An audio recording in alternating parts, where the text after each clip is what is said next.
Hey there, let's talk about something I think a lot of us are feeling. How do you stay centered when the world just feels so unstable, so uncertain? Yeah. Does that question just land for you? If you've got this constant hum of stress, or you're just exhausted by, well, everything, I want you to know you are so not alone in this. All right, so let's dive into our first section. I want to be really clear about something right from the start. This feeling, it's not just you. It's not some personal problem.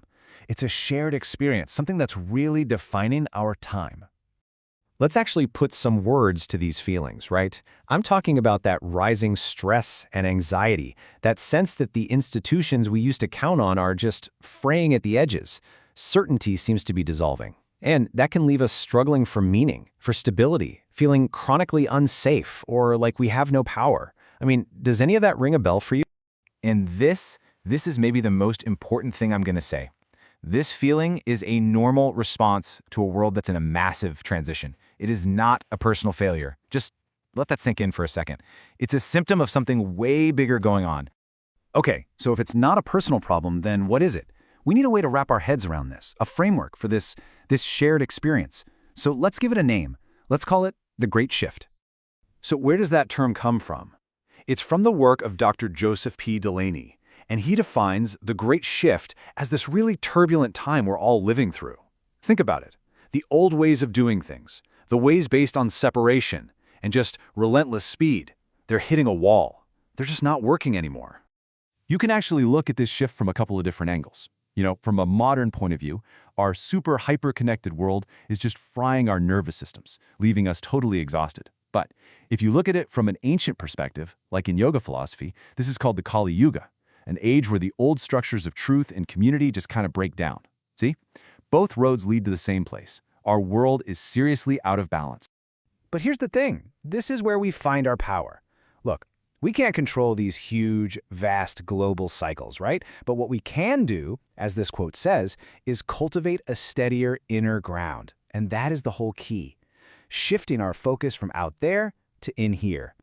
So, the big question is, how do we actually do that? How do we cultivate that inner ground? Well, we're going to walk through a really simple 5-step ritual. Think of it like your own personal toolkit for finding stability no matter what chaos is swirling around you. Okay, so here's a quick look at the 5 steps. First, orient. Second, ground. Third, breathe. Fourth, move. And finally, we'll reorient and choose. Super simple. Let's jump right into step 1. All right, step 1, orient and acknowledge. This is so simple, but don't underestimate how powerful it is. All you do is sit or stand, put one hand on your chest, the other on your belly, and just feel your breath.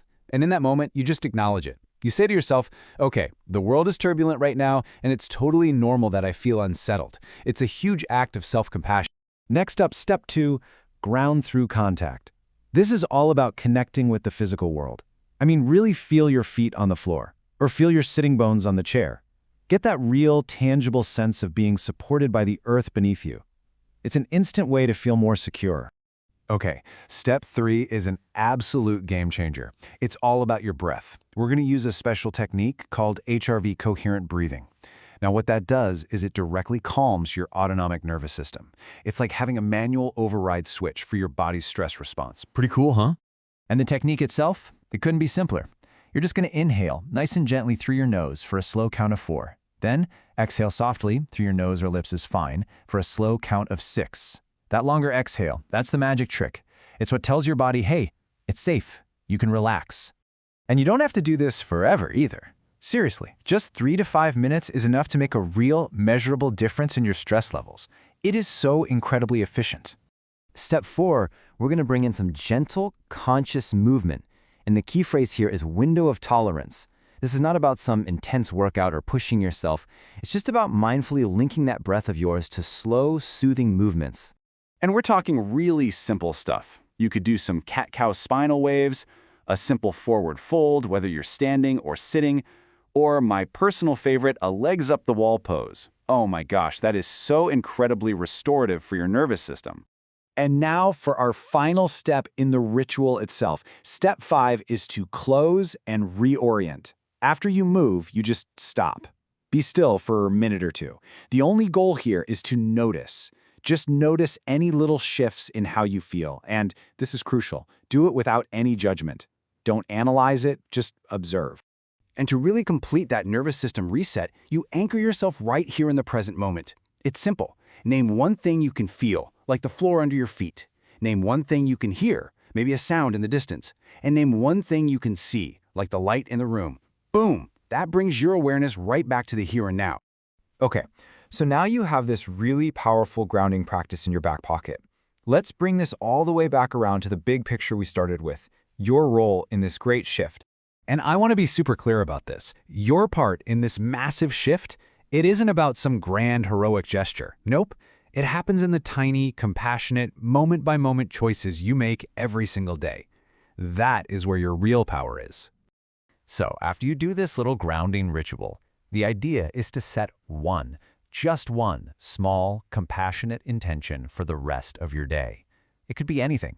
Maybe it's, I'm going to move a little slower, or I'm going to speak more kindly to myself. Or maybe it's just, I will take 3 of those coherent breaths before I dive into the news. These are the little micro choices, but they're the ones that start to change everything. And that really brings us full circle. This whole practice, it's about giving you the stability, the grounding, so that you can then make a conscious choice instead of just reacting. So, I'll leave you with this one question to think about. What small, compassionate choice will you make today?